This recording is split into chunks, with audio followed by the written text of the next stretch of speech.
Okay, hi, everybody. Welcome to our city council meeting. Today is Tuesday, December 20th, 2022. So some of us are in, some of us are out, but we're all here in one fashion or another together today. So I'm actually running the meeting from my office outside of Chambers. I was exposed to COVID just being precautionary. So I also, please excuse the dress down attire. I think we had a little snow today. So I know we've got a couple of members joining us remotely and then one absent. So I'm going to start with a roll. I won't do a roll call yet. We will start with the invocation given by Councilmember Cargill, followed by the Pledge of Allegiance. If you'd please join me. Our Heavenly Father, thank you very much for the opportunity to be here this evening as a community. We thank you for all of the blessings that we have as a community and ask for your presence here this evening as we make decisions on behalf of all of our fellow citizens in the city of Liberty Lake. In your name, amen. Amen. I pledge allegiance to the flag of the United States of America and to the republic for which it stands, one nation, under God, indivisible, with liberty and justice for all. All right. All right, thanks everybody for your patience. And now we'll go ahead and call the meeting to order. I'm going to turn my sound up just a little bit. I apologize. Let me do this. And so go ahead and roll call. Councilmember Cargill. Present. Councilmember Kurtz. Present. All right, Councilmember Mayor Pro Tem Follier. Here. Councilmember Spencer. Present. Councilmember Dunn. Happy to be here. Oh, there you are. And Councilmember Solberg. Here. All right, so Councilmember Van Orman could not join us tonight for family reasons. Do we have a motion to excuse her? Motion to excuse. All right, we have a motion by Councilmember Spencer. Do we have a second? Second. Okay, I got a second from Councilmember Kurtz. All in favor, please say aye. Aye. Any opposed? All right, we've excused Councilmember Van Orman. And we will go on to agenda approval. Sorry, this is awkward being in the other room, guys. Yeah. You want me to go ahead, right, Mayor? Yeah. Yes, please. Thank you. Council, I have 3 amendments I'd like to draw your attention to on tonight's agenda. First one is item 7A. We're going to reschedule to January due to weather. And then the other is item 10A, adding the December 6th, 2022 meeting minutes. And the third is going to be, if you look at item 11H, the change there is it says adjunct number 1, but it should be position number 1 for the Parks and Art Commission. Right. So we have a motion to make 3 changes to the agenda. Do we have a second? Second. And a second by Councilmember Dunn. All right, all those in favor of approving the amendments, please say aye. Aye. Okay, any opposed? All right, ayes have it. The motion passes. We have approved the amendments to the agenda. And do we have a motion to approve the agenda as amended? So moved. Second. All right, we have a motion and a second by Councilmember Cargill. All in favor, please say aye. Aye. All right, any opposed? All right, thanks all. We've got approved agenda now. All right, we are up to citizen comments. So welcome to those who are in the council chambers and joining us on Zoom. Now is your chance as citizens to make a comment on any topic you'd like. If you're in chambers, there's a sign-in sheet over on the table next to the door to the chambers. If somebody on Zoom would like to make a comment, please send a note to Todd Henderson in the chat feature. He will let me know if somebody wants to speak. There's a 3-minute time limit. It is truly citizen comments. We won't be answering any questions or providing feedback, but if you do need some need further follow-up, we'll make sure we have your correct contact information so we can follow up. Is there anybody in chambers? Not hearing any. Okay, Todd, do we have anybody on Zoom who'd like to make a comment? No, ma'am. All right.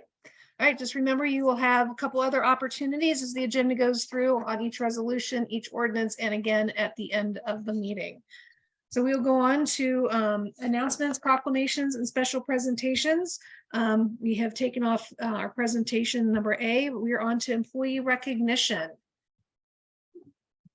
Kyle, you want to kick us off? I wasn't sure what order we're going in. Thank you, Mayor, Council. Yeah, so I will kick things off tonight, and it is my great pleasure to formally recognize our city treasurer, Anne Marie Gale. She cannot be here tonight. I cannot possibly say enough about the role that she provides this city. She started in March 2007. City Hall and the city alike probably looked a lot different when she started, but her ability to grow as the city grew has just been incredible. She is the self-proclaimed guardian of the cash of the city of Liberty Lake, and that's a very fitting moniker for those that know Anne Marie. She's the hub for all things accounts payable, accounts receivable. She is phenomenal at staying up to date on all of these upcoming requirements for state audits and internal control best practices.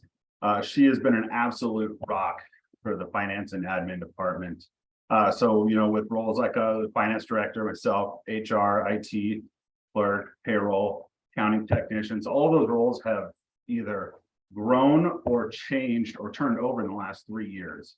So having her there for the last 15 years, I just cannot say enough about what she provides as a person and as an employee for the last 15 years, having all of that institutional knowledge that we can draw from. So I just want to reiterate how appreciative I am of her and her service, and I very much would love to have her for another 15 years. So Anne Marie, thank you, thank you, thank you. Thank you, and thank you, Anne Marie, for always keeping us audit safe. Absolutely. All right. Jandy, are you up next? Yes, I'm here. I'm up next. I actually have 2 employees. The first is Rhonda Gimlin, and I think Rhonda might be there in chambers tonight. She is. Okay, Along great. with family. I am so happy to have Rhonda as a member of our library staff. She has worked for us officially for 15 years, but she actually started out as a volunteer for the library, and we just we wanted to keep her, and so we hired her on. She worked as a library clerk, and then now she is a library tech for us. She wears a lot of hats, so she does all of our huge part of our cataloging. She catalogs our juvenile and young adult fiction collections for the library, and then anything else that I need her to catalog, she's always willing to do that. She is our volunteer coordinator, so she trains all of our volunteers and makes sure that they're doing their job correctly. A lot of our volunteers shelve, so she trains them on shelving and any other tasks that we want to do. She also is our homebound, trying to think of the word, is homebound specialist. She takes books to members of the community that can't make it to the library. So she will drive out to their home and take books to them once a month. And so she really, for us, is a huge face of the library, in that she's going into their homes and bringing them books every month. And Rhonda's very warm and friendly, and she is great at customer service. I always say that she's my star customer service clerk, and that she's always very warm and friendly and kind to all of our patrons. And so we have loved having her at the library, and we hope to have her for a lot longer. So thank you, Rhonda, and congrats on 15 years. Thanks.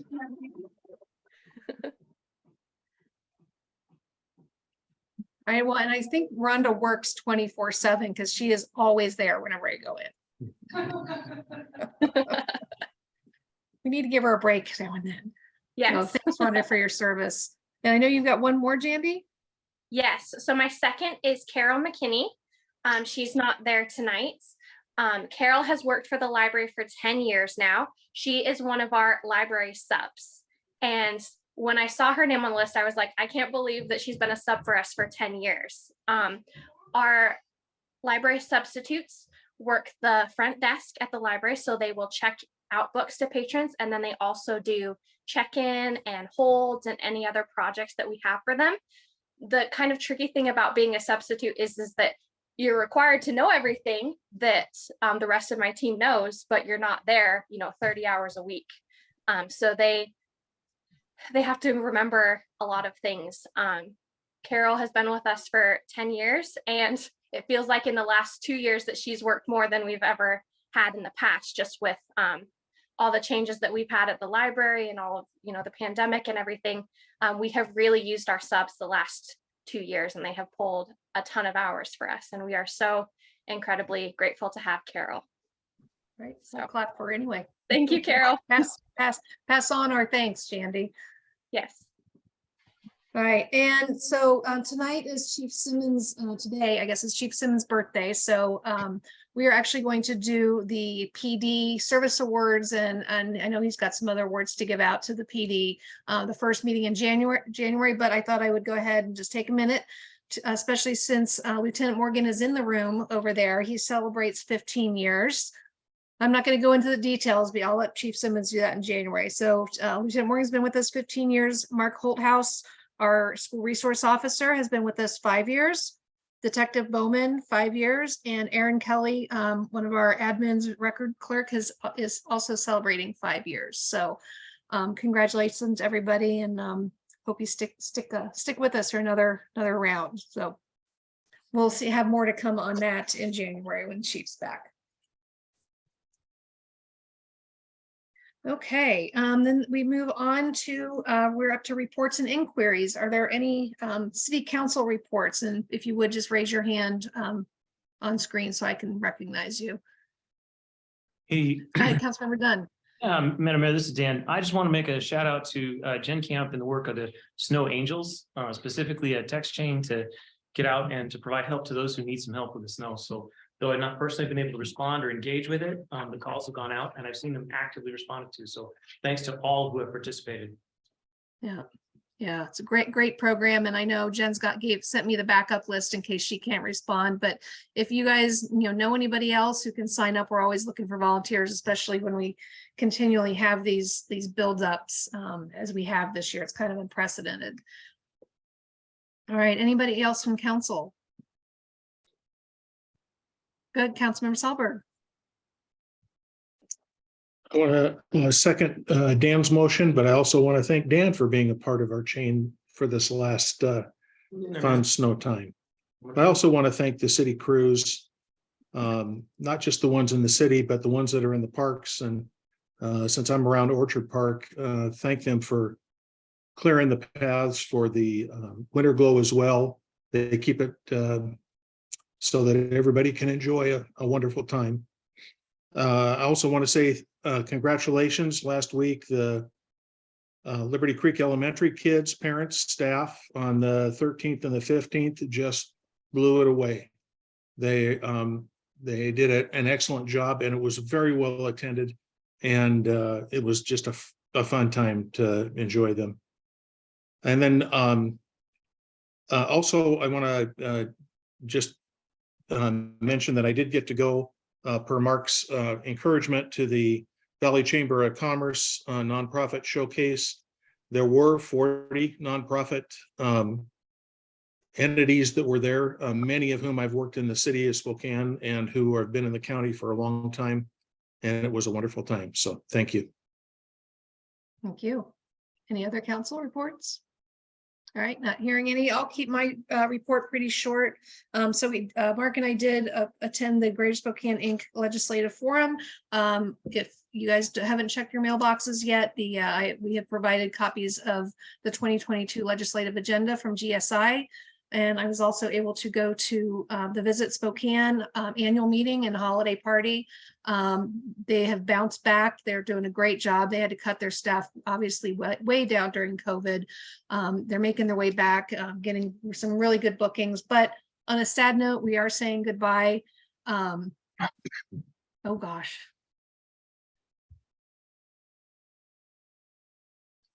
I'm drawing a blank and I don't know why. Oh, Meg Winchester, their CEO, one of the many strong women running organizations around Spokane. She is sticking around till, well, probably only for a couple more days now, but she's going to be available to consult until Business Spokane hires a new CEO. So I look forward to that process and seeing where our next CEO comes from. So I will leave my report at that and turn it over to Mark for the city administrator report. All right, thank you, Mayor, members of council and all of the viewing public. We're going to try to keep it as brief as we can tonight, although we have several items that we're going to discuss with you. Going over the events and reminders, we are at that point in the calendar, as hard as it is to believe, we are at our last meeting for 2022. Next time we are together, it will be a new year, 2023. But we've got the Christmas holiday coming up next week. We will be observing that on Monday, December 26th. So City Hall and the library will be closed. I also want to point out that the library will also be closed on Saturday, December 24th, which is Christmas Eve. One more opportunity to get all of your yard waste taken down to the Liberty Lake Sewer and Water District. If you happen to have stuff bagged in your garage or in a shed or something, another opportunity to get it out there through December 31st. Again, Winter Glow is up and operating. Great event. If you haven't been yet, make sure to reserve some time to take friends and family out. It's really a nice event to walk through. And that is ongoing through January 1st. Another holiday coming up, New Year's holiday, the city will observe on Monday, January 2nd. City Hall and the library will be closed. Also want to point out that the library will be closed on Saturday, December 31st, which is New Year's Eve. And then the last event, just to bring your attention to, is the legislative session that will be starting on January 9th. This year is or next year is an odd numbered year, so they will be in a long session. And this really is just an opportunity now tonight to remind you that we'll be monitoring bills that are filed that could impact the city either directly or indirectly. So a lot of overview and review and possibly research will be going into some of these bills. And you heard the mayor mention, but especially those priorities that were adopted by GSI, the Greater Spokane Valley Chamber, and the AWC will be looking at very closely. That concludes events and reminders. Any questions about that list before we move on to the other items? Yeah, Mark. Yeah, go ahead. Madam Mayor, remind me, are we still collaboratively being represented with Central Valley Schools and the Spokane Valley Fire District? Oh, for lobbyists? Yeah.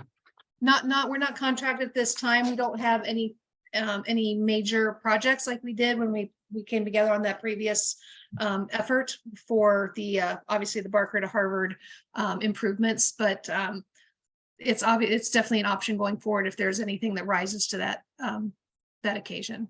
Okay, thanks. Sure. I still say that's the best $8,000 we've ever spent. Absolutely. All right, in that case, we're going to move on to item number 2. And I'm going to invite Derek Kosanke to the microphone and I think he's on virtually to the camera to provide that report for you. Well, first of all, Mayor Canances and council, thank you very much for this time for us to update you guys over the last month. So first of all, for salt and mag, we've been putting out about 7,200 gallons of mag on the roads. Again, that's normally when the roads are dry without any snow on top of them. Over the last month, we put 82,000 pounds of salt down. Yes, that is a little bit more than normal. Obviously, over the last month, we've had a little bit more of an aggressive winter than we have in the past. Usually we don't get a good snowstorm until probably the middle of December, but this year it actually started out a little bit earlier. So due to the fact of that weather, we actually did go over budget on our salt for this year, for our salt and mag, I should say, by $2,986.16. Next slide, please. So plowing, we've actually done about 2 main plows. We've also done a few little cleanups after drifts, as well as some other things on intersections. More storms are coming in the future. Obviously today, we thought it was going to be a short storm, but it did continue to drag out longer than expected. And because of that, we actually did 2 more main plows this morning. The first one started at about 4 a.m. And the second one we started about 1:30 p.m. Next slide, please. So one concern that's been coming up a little bit is our residential roads. We actually did go in today. We're going to start about 8:30 p.m. And go through and plow all residential roads, hoping that that'll get rid of some of the ice buildup that we've had in the intersections that some people have been worried about. And on top of that, we're hoping to go through after they do clean up residentials today, and we'll do another cleanup in the morning to clean up anything that we might have missed or vehicles that might have been in the way. Is there any questions I can answer from council or Mayor? Oh, sorry, one more slide. I apologize for that. My bad. I'm sorry. We've been working since 3. So this next slide is just giving you guys kind of a heads up of what's weather's to come. So we do have some heavy winds coming in, which is going to cause some drifting. So we are planning tomorrow morning about 3:30 or 4 a.m. We will do another main plow. And again, like I said, with the residentials, we will have to go through and probably clean up a little bit of drifting that'll come from that. You also can see that tomorrow is going to be very cold with a lot of sun. So we're a little bit worried about that. So we want to try to get as much stuff off the road as we can. And then over the weekend, we have more snow coming for Christmas Eve as well as Christmas. So I'll say it again now. I apologize. Is there any questions I can answer from you guys? Councilmember Dunn, go ahead. Hey, Mark, thank you. I really appreciate the update, and 82,000 pounds of salt. Wow. As soon as the weather warms up, wash your car. Hey, how can I tell McPlow from Thing 2? I'm excited. I have found a few things that we might do next year to make it a little bit more fun for the community as well as the kids. So we might have something in the future. Okay.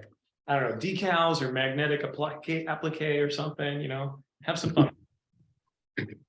Awesome. Councilmember Kurtz, I think you're next. I just wanted to say thank you to you and the crew that's out there at 3 o'clock in the morning, dark 30, out there plowing the roads, doing the sidewalks, getting the approaches for the crosswalks and everything taken care of. As a user of the roads and the sidewalks and the kids going to school and everything, really appreciate it. So thank you very much. And I hope you guys get some good rest. Thank you, ma'am. Yeah. And I think Councilmember Spencer, do you have your hand up? Yeah, I was just curious what the coordination is with the homeowners associations, because I know some of the HOAs plow their own roads. So when you say that residential is being done, what areas does that include exactly? So if we're looking at that, you'd have to go to our zone map, which identifies the areas that the city takes care of. And then it also designates the areas that are taken care of by the HOAs. Okay, thank you. Okay, any other questions? No, I think thanks from myself as well and the rest of the community. I think you guys are doing a great job. I was out in it several times today and felt very comfortable. Wasn't so sure about leaving Liberty Lake though. Well, I appreciate it. And I'll make sure to pass it on to the other crews. Thank you very much. Sure. Okay. I guess, what do you have next on your report there, Mark?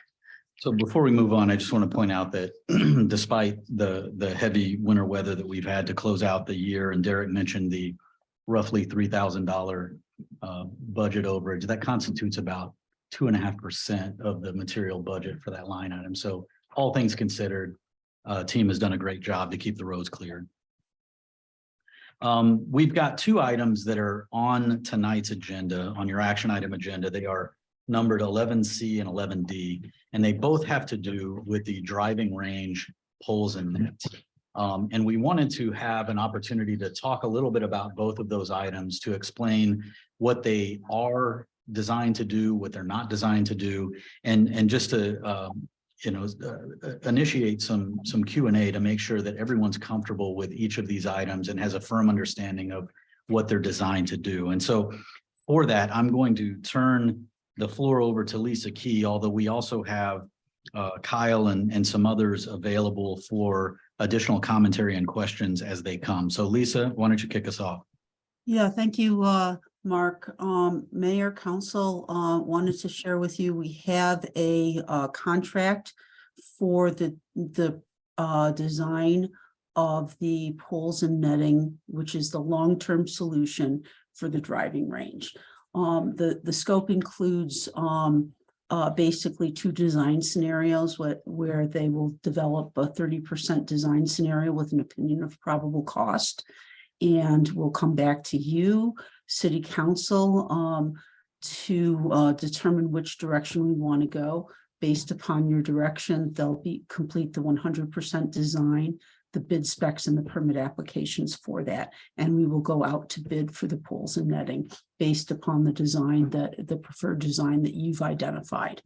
The timeline for this project is that if you award this contract tonight, we should have the 30% design by the beginning of January in enough time to get it on the council agenda for the second meeting in January. If you're able to give us direction at that time as to what the preferred scenario is, we should actually have the 100% design by the early in February and should be out to bid for the poles and netting by mid-February.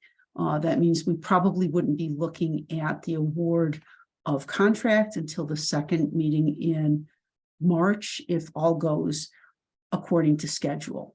But at the same time, we wanted you to be aware that there was some damage done to the existing poles and netting. And I'm going to turn it over to Kyle to talk about the second agenda bill. Kyle, if you would, please.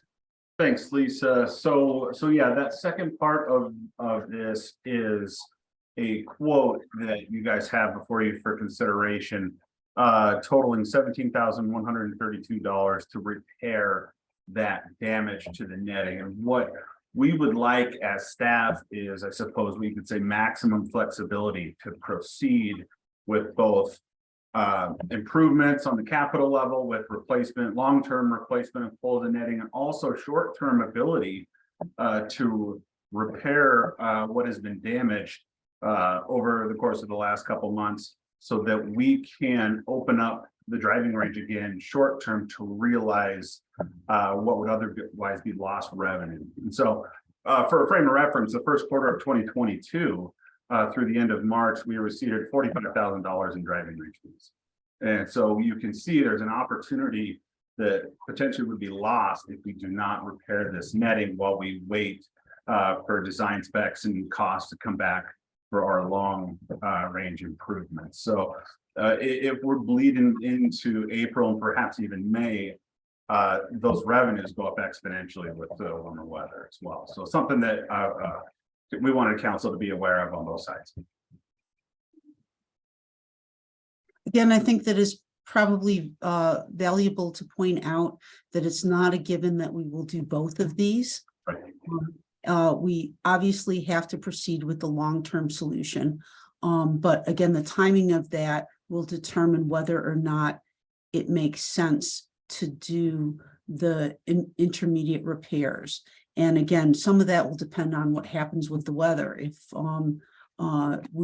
If we have quite a bit of snow on the ground in March, it may not be feasible to do the repairs at that point in time. So we're asking council to give us the latitude to make some decisions based on timing. And by giving these contracts at this point in time, we're in the position to make the most cost-effective decision. And we can certainly circle back with you before we pull the trigger on either of these.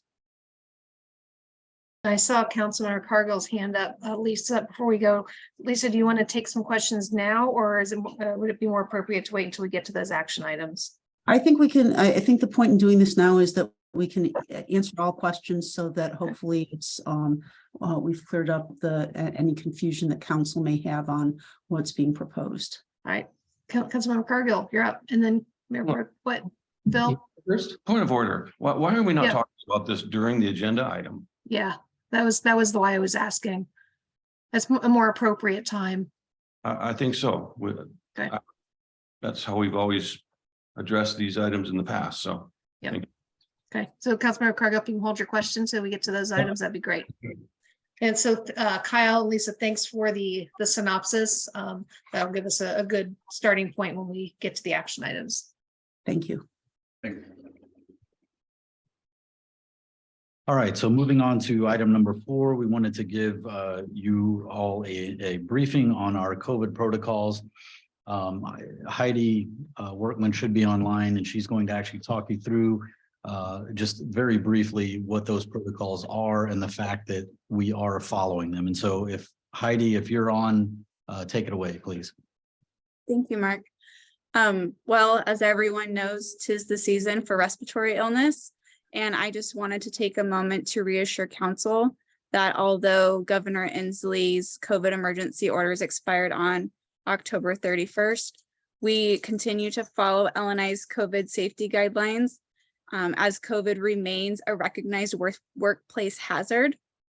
So as a result, we will also continue to follow the CDC guidelines related to exposure, positive COVID tests, and maintaining appropriate protocols for those who may have been in close contact with a positive employee. So I feel like we've done a really good job of people notifying me if a staff member has tested positive, and I work directly with the employee on appropriate quarantine timeframe and masking after that. And everybody has been very responsive. So that's all on that. Anybody have any questions for Heidi? All right, thanks. Thanks, Heidi. Appreciate it. Thank Thanks. you.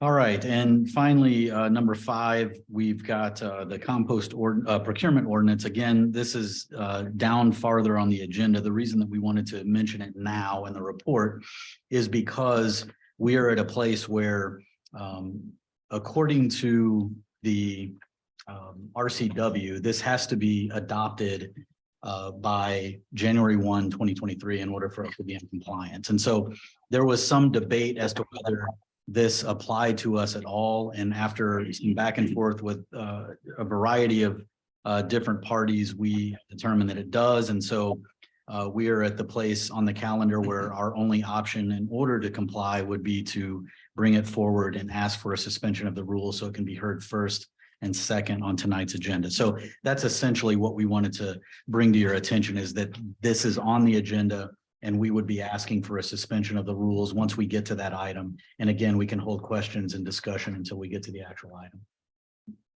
Okay. All right, thank you. All right, anything else you need to add, Mark? Mayor, that concludes my report. All right, great. So next we have up the Liberty Lake Sewer and Water District. Not seeing in council chambers. Is anybody there from Sewer and Water District? I take that as a no. No, Mayor. All right. All right. So we will skip over that and move right Mayor? into our, oh, yes. Just so you know, no one is here, so. Okay. Thank you. It comes up again. That helps me a lot. So I appreciate it. All right. Yeah, because I can't see the rest of the room. All right. So that moves us on to our workshop discussion, public engagement platform recommendation. All right, so as Todd's pulling up this presentation here, I will introduce this topic, and I do have a couple of folks that are going to be joining me online, and so I will formally introduce council to my guest later in the presentation, and we'll explain the reason why we're introducing them later as we go. But what we're going to do tonight during this presentation is to talk about the public engagement platform recommendation that is coming from the Community Engagement Commission. And so, Todd, if you can go to the next slide, please. Just to kind of salt the conversation with a little information that kind of provides a backstory here. The National Community Engagement Survey was conducted in 2022 by an outfit called publicinput.com, and publicinput.com is in the space of public engagement software. They are a provider of public engagement software. They've conducted a national engagement survey and a couple of findings that I just wanted to put out there tonight to help kind of inform this conversation. So they asked all of these folks several questions. I'm only going to go over a couple. Has your local government ever reached out to you to ask your opinion about a local project, policy, or initiative? And you can see the results there. 71% said no, 29% said yes. Todd, if you go to the next slide. Question number 2, do you think your local government has a responsibility to provide accessible ways for the community to engage? The respondents, 85% clip said yes, no, 5% not sure, other. If you could go to the next slide, Todd. And here finally, question number 3, and these are when participation was available. If you did not participate during times when you were asked these questions, why did you not participate? And there are several answers there, but I wanted to point your attention to the 3 of them. Did not have enough information to participate, participation options were not easy or convenient, or I didn't know about it. If you take those 3, they add up to 62%. So 62% are in categories that we can directly influence. If we are able to make it convenient, if we're able to inform people about it, and they have enough information to know what it is we're asking them to do for their participation. Todd, if you can go to the next slide for me.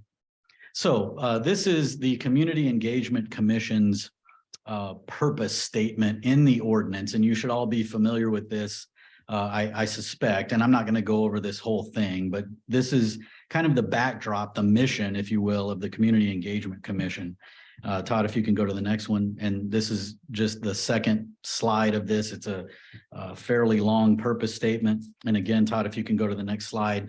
In summary, what that purpose does is commissions the group to do several things. And you can see some verbs over there on the left and some objects over there on the right. And if you follow the color coding, I was trying to make this easy to condense down into some easy to read things, right? And so really, this is a broad and in some ways intimidating charge for a group of newly formed folks, especially volunteers, to undertake. And they've done a fine job. And so one of the things that has been asked of them, if you look right in the middle there of the blue and the orange, we're asking them to explore dynamic, creative, responsive, and inclusive methods that may include investment in technology. And we're also asking them to propose scope, cost, and benefit of any supplemental technology. So both of those things have to do with technology. And that's why we're here this evening, is to share with you the recommendation that the commission has made. Todd, if you can go to the next slide. We're going to focus on those 2 middle things there that explore and propose the investment in technology. Again, going back to the very beginning, the Community Engagement Commission was established in September of 2021, last 2 Septembers ago. It held its first meeting in March of 2022, and it began reviewing engagement platforms in June of 2022.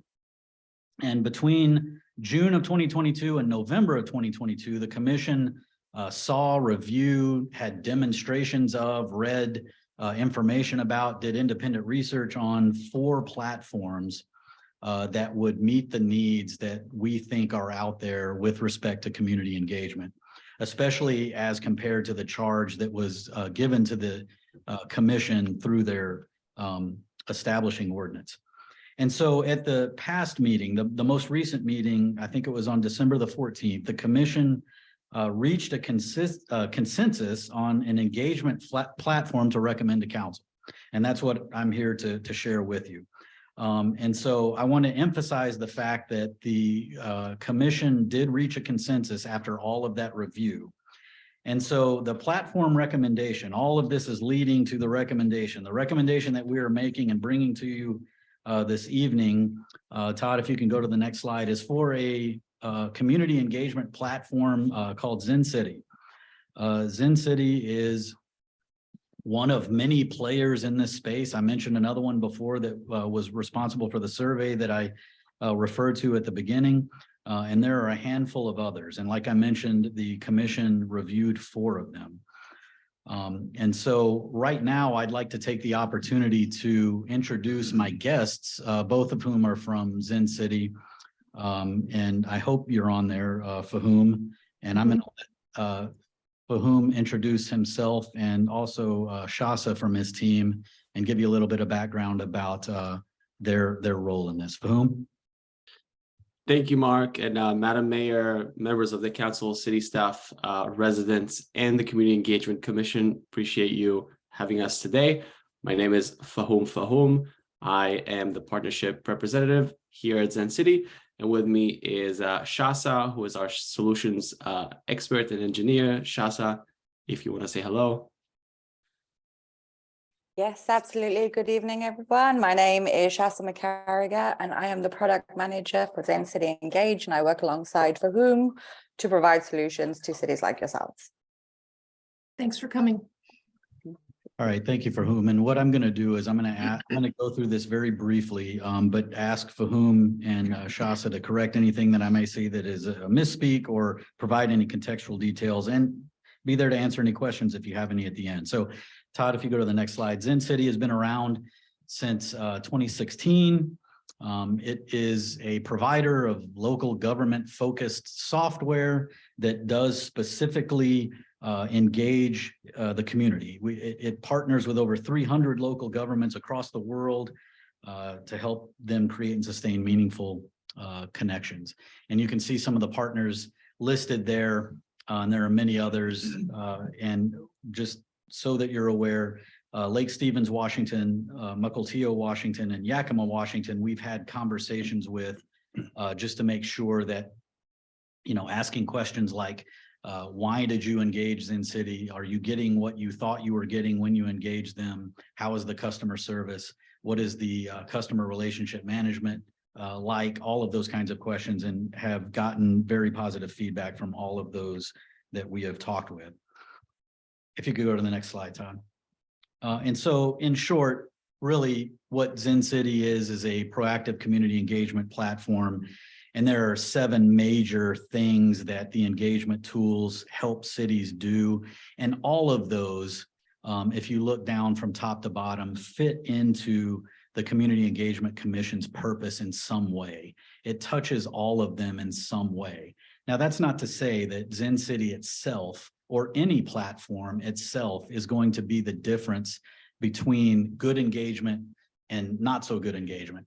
We still have to have the commission doing what it's charged with doing. We still have to have staff that's configuring and implementing the system and managing it and monitoring it. But the platform itself is the tool set that we want to implement so that we can take a step in a positive direction to have more proactive and sustained community engagement for the long term. Next slide, please. And so as difficult as it is, and we're not here tonight to provide a demonstration, that would take more time than we have, but to do this justice in a couple of slides is really difficult to do, but essentially we have access now, or will have access to a, basically customizable engagements. We can create engagements that are tailored to the thing that we are wanting to engage about, designed to reach different resident groups within the community and encourage that collaboration that we're looking for. And so you can see a couple of screenshots of different tools that are available inside the software to configure in ways that would help promote that engagement. Next slide, please. And the really important thing I think to key in on here, or one of the most important things, is how will we work with the reps from Zen City to make all of this work? And they are, through the partnership agreement that we're proposing, will help city staff create these engagements, then encourage this two-way feedback that we're all wanting to see as part of the community engagement that we've been talking about. And one other thing to point out is that all of this, from an inclusive perspective, all of the landing pages and content can be viewed in multiple languages and tailored to our specific use. And so from a perspective of wanting to dip our toe in this water, get out there from a platform perspective and start engaging the community in a more proactive way, this is the recommendation of the Community Engagement Commission. And Todd, if you go to the next slide, you'll see the next steps here. which is tonight, we're not asking you to do anything. We just wanted to provide a little bit of information and talk about the process that we undertook to get here. The next step will be to bring on January 3rd, 2023, the next council meeting, the authorizing partnership agreement and purchase before you. And so that will be the next step. And then assuming that you approve that on the 3rd, staff will begin configuring and implementing the solution shortly after that. And of course, we'll be including and involving members of the Community Engagement Commission as we go. And so with that, I am going to pause and ask you for any questions or comments. And if you have any for me, I'll be happy to answer. If you have any for Fahum and Shasa, they will be happy to answer as well. Yes. Yeah, my question is, so the platform, once the citizens have gotten onto the platform, how are we going to be pushing that out? Is it through social media and through our website, or what's the method of pushing it out so people are even aware of it? Yeah, so it's going to be both and. It'll be through social media engagement. It'll be prominently displayed on our website. When we are in places where we are having one-on-one conversations, we're going to be mentioning it to people and driving them to it. And the nice thing about it, and Fahum, maybe you can elaborate on this a little bit, is if you want to go and leave some commentary or provide some input on a single thing, you're free to do that. And that would be where that conversation started. But once you got there and did that, the platform will then make you aware of everything else that's going on in the city that you may not have even been aware of, that you may also want to provide input on. And so it's kind of an entry point, and then you're able to kind of see everything that's available and kind of surf around and leave input and see what others have provided as by way of input as well. Fahum, do you have anything to add to that? No, that's exactly right. The aim is basically to instill healthy habits of participation. So maybe someone who came in to check out the Parks project, have learned, participated, collaborated, and then once they're done, all of a sudden something else piques their interest. Maybe it's a housing project, and so on and so on. I think Councilmember Dan had his hand up next. Yeah, sure. Thank you, Mark. Could you describe, you said 4 platforms were considered, of which it's Parent Zen City and then I think public input. What were the other 2? So we looked at, obviously Zen City, we looked at Civic Plus, which is the vendor of our website service. We looked at a platform called Polco, and we looked at one, I believe it was called Public Input. Yeah, public input. Thanks. I recognize the needs of staff, I guess I'm going to say, and can you identify a staff member you think who would sort of own this platform? Yeah, the direct owner is going to be our communications specialist, David Gaynor. Now, much like the way that we operate our website, we're going to rely on subject matter experts to provide some of the context and some of the management of individual engagements, but David will be the owner and the point of contact. So to think of how a typical engagement would proceed, would the Public Engagement Committee provide some suggestion or direction to David to be then executed by David? Is that how that would work? It could work that way, and it probably will work that way in a majority of cases. There have been, and for example, we are in May going to get back into the farmers market mode. There was a member of the Community Engagement Commission at most of the farmers market, and so what the plan would be is either you could have a printed card with a QR code that got you to the Zen City site that would have all of the pieces of, or all of the engagements available. We could have a tablet out there. It could be both and. We could just tell you about it. And when you get home, you go onto our website and get there through the website. There's all kinds of ways that would work. But we have already engaged the Community Engagement Commission in that work and would continue to do that. And they've been amazing with their idea generation. They've asked tons of questions. They've provided very poignant feedback, and I would expect them to continue to do that. That's great. I mean, I just want to respect number one, staff's time and the roles and responsibilities already assigned, recognizing this is an addition. Make sure that you don't think that that's a strain on that character for his ability to deliver on his current role. Yeah, this would be, I would say, one of the essential, the core duties of that role, regardless of who's in that role. This would fit into the description of a core duty of that position. Yeah. Thanks. Councilmember Cargill. Thanks, Mayor. A couple of questions. Mark, do we have a ballpark cost? We do. We have a quote, and that quote is $12,000 a year for the platform and all of the interaction that will take to get it configured and implemented. Okay, and so this is maybe a question for whom and is it Shasa? Did I pronounce it right? Okay, very good. I think Mark said that City of Yakima uses it. I just reached out to one of my friends who's on the Yakima City Council, and they said they've never heard of it.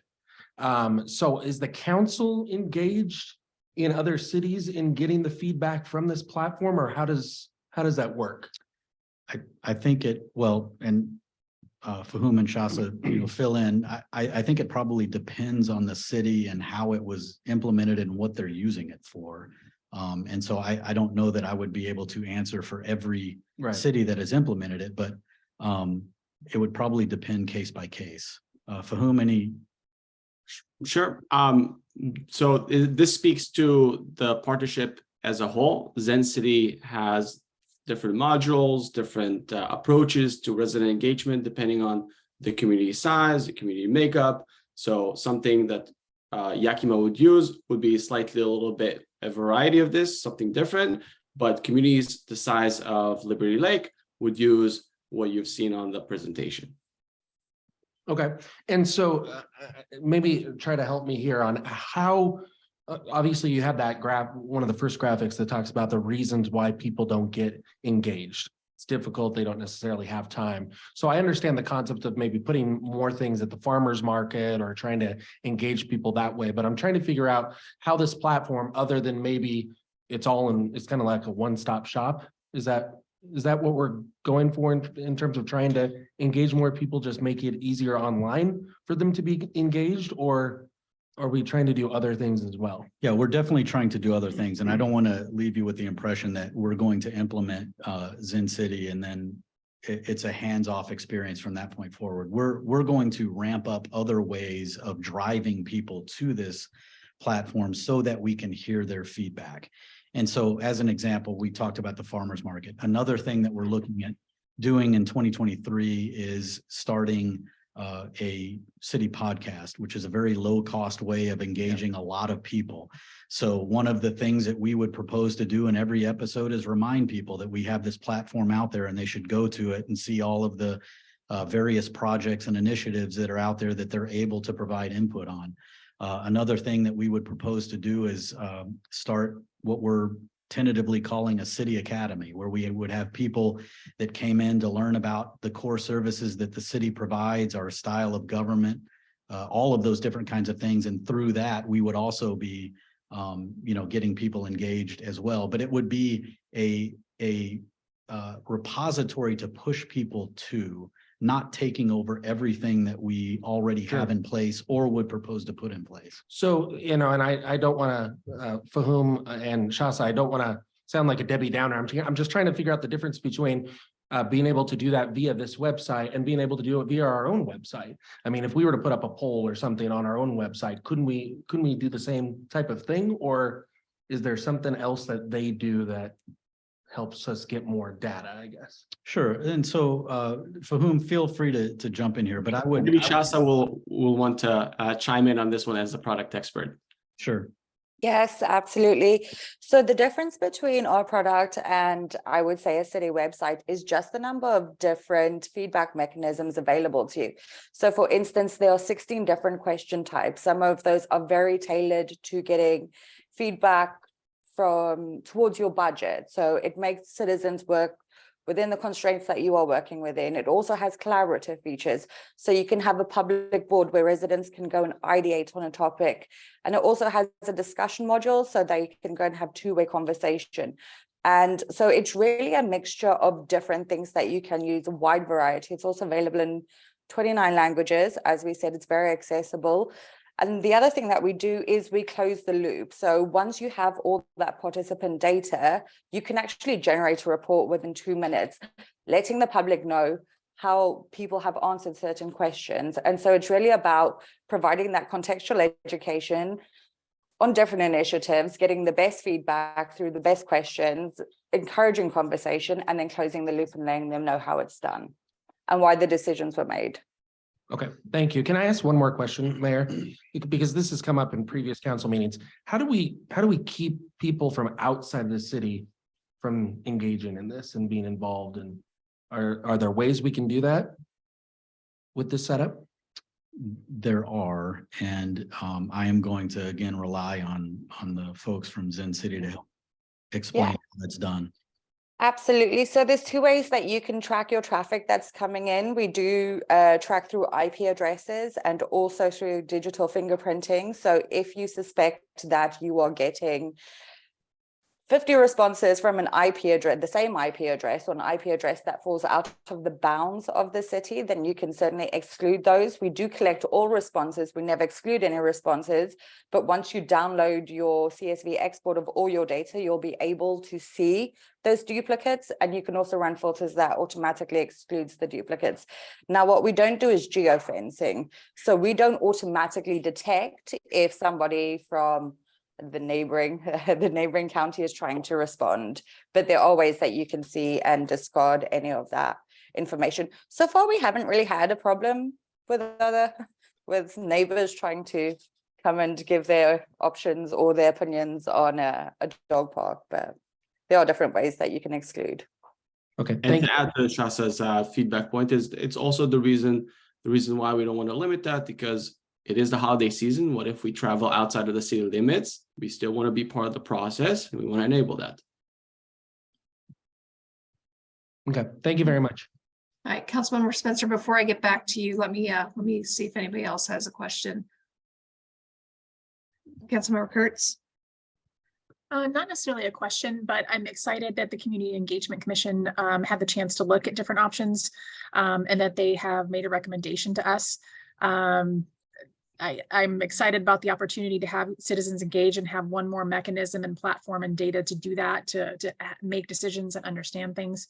I think one of the things that I would like to see for myself before looking at committing to a contract is doing a demo.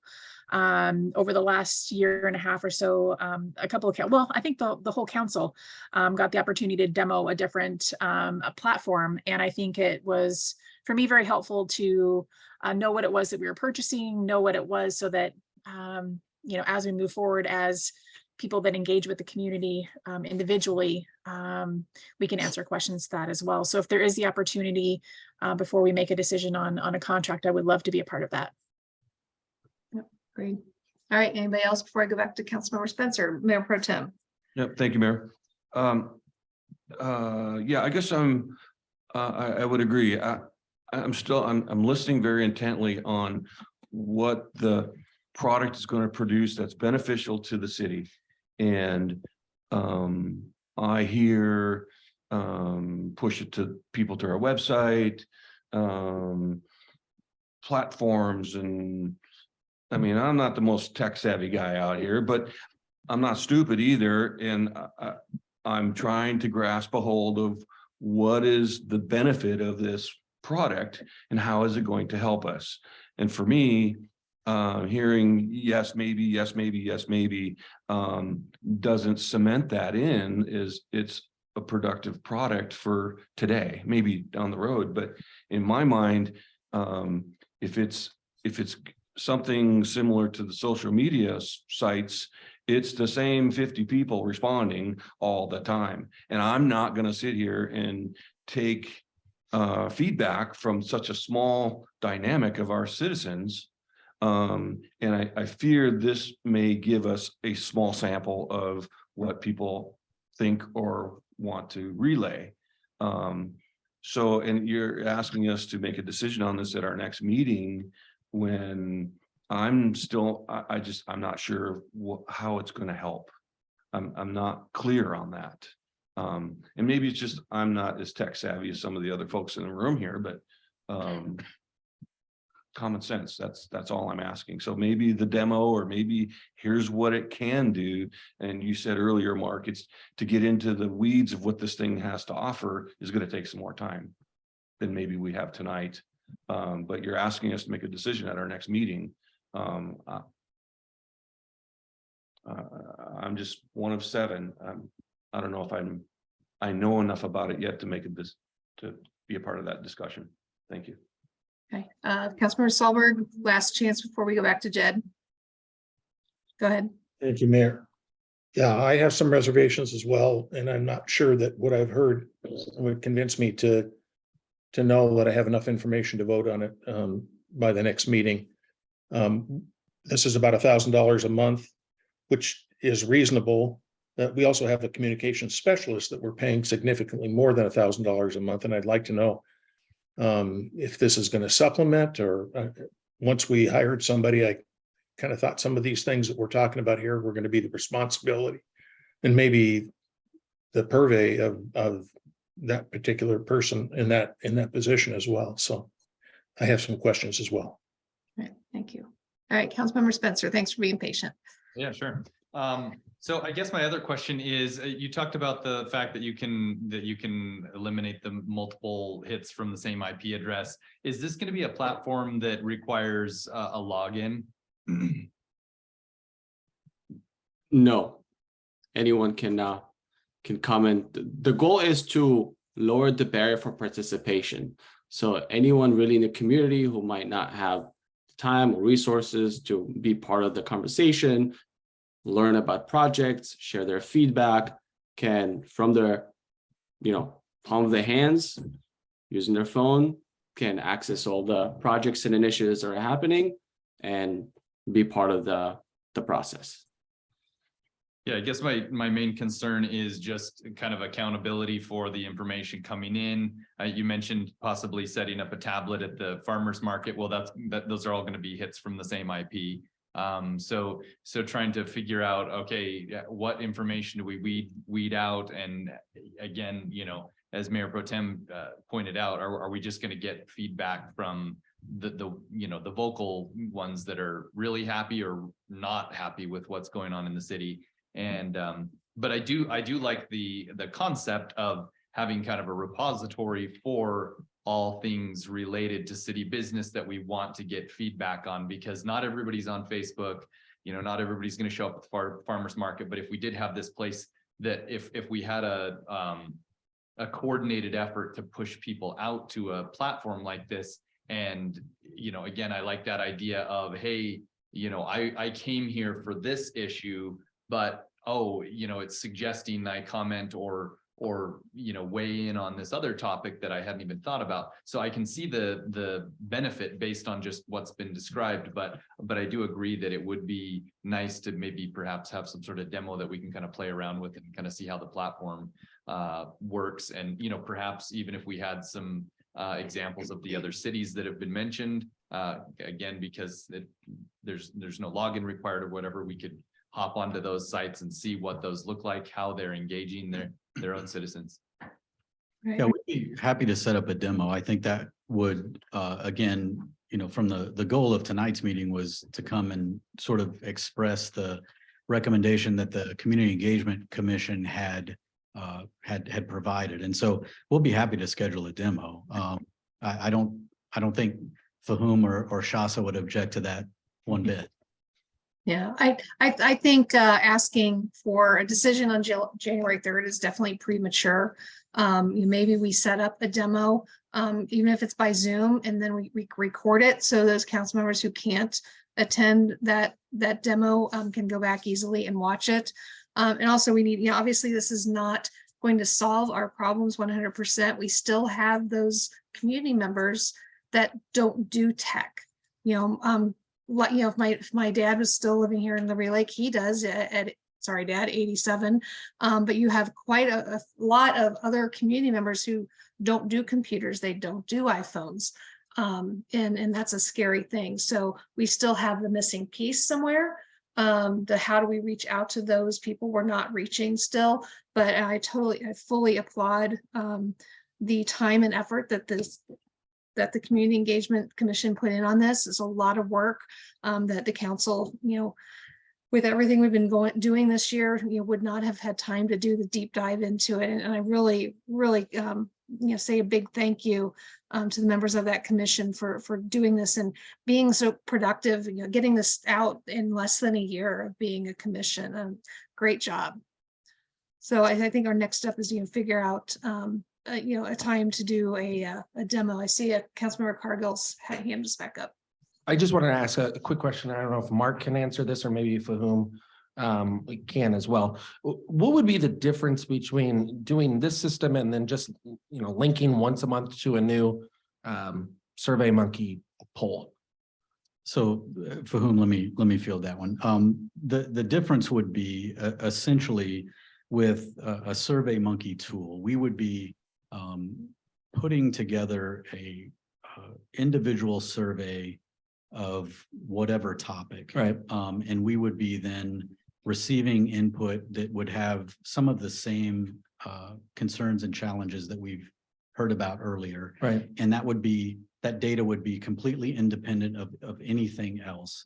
And so it would essentially be a one stream piece of feedback, and every survey that we produced in that way would be in the same category. Now, obviously we could analyze them in concert with one another, but they would be disconnected.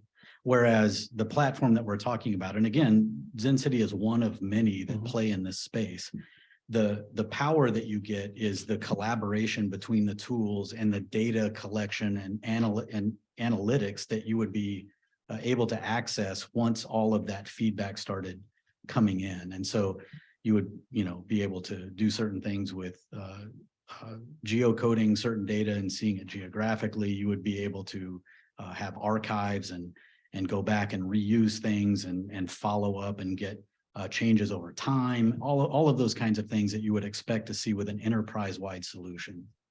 Yeah, I just, I've used Survey Monkey before as well, and some of the other ones that have been suggested, and I'm able to do a lot of those things with those platforms and see exactly what the age breakdown is and everything. And to follow up on Councilmember Spencer's point, if they're not logging in and we don't do they have to put in their name and information when they take a survey on this system, or how do we get that info if they're not logged in? So we could build it to ask those questions on the front end. Okay, for sure. I don't know that we could require that because there is no login verification process, as you heard Fahum mention, but we could ask those questions as part of the surveying tool. Yeah, for sure. Okay. All right, we'll take the action then to schedule that demo and make sure everybody has a chance to either attend or watch that on the recording before we bring it back for any action. All right. All right, if there's no more questions, thanks Fahum and Shasa for joining us today, and you will be hearing from us soon. Thank you very much. Oh, no problem. Thank you. Okay, we are on to general business consent agenda. Mayor Pro Tem. Great, thank you, Mayor. General business, item 10, make a motion to approve the consent agenda items 10A, approving the November 15, 2022 meeting minutes and the December 6, 2022 meeting minutes. Item 10B, approving the December 10th, 2022 vouchers and November payroll and benefits in the amount of $703,474.21. Before we have a second, Kelsey's got her hand up. Sorry, just a clarification. It won't be two sets of minutes for approval. It's just December 6th minutes that are in your packet. The date is mislabeled under item 10A. So it wasn't an addition of the 12-6, it is 12-6. My bad. That's okay. Thank you. All right, so to clarify, we have a motion to approve general business consent agenda A and B. A, as clarification, is for the minutes from the meeting on December 6th. Do we have a second? a point of order real quick. Yes, sir. What was the motion that we made at the beginning of the meeting? Because I thought the motion was both. Do we need to change that? So I misunderstood. Yeah, no, I know, but didn't you make a motion at the beginning to add December 6th? To add December 6, 2022. So technically, November 15th still on our agenda, right? Yeah, so Sean, So was, is this a matter of some more semantics and we're okay to do this? So I'm assuming the November 15th minutes were probably approved at the last meeting. Correct. Yeah. Yeah.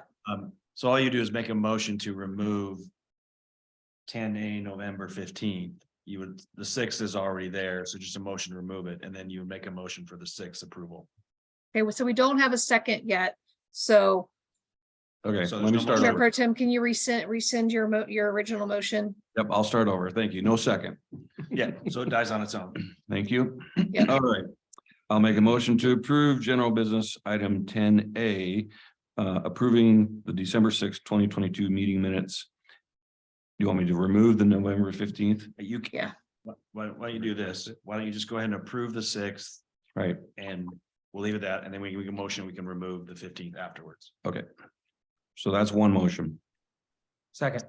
We have a second from Councilmember Cargill. And any discussion? All right, all in favor of approving the December 6th minutes, please say aye. Aye. Aye. Any opposed? All right, motion passes 6-0.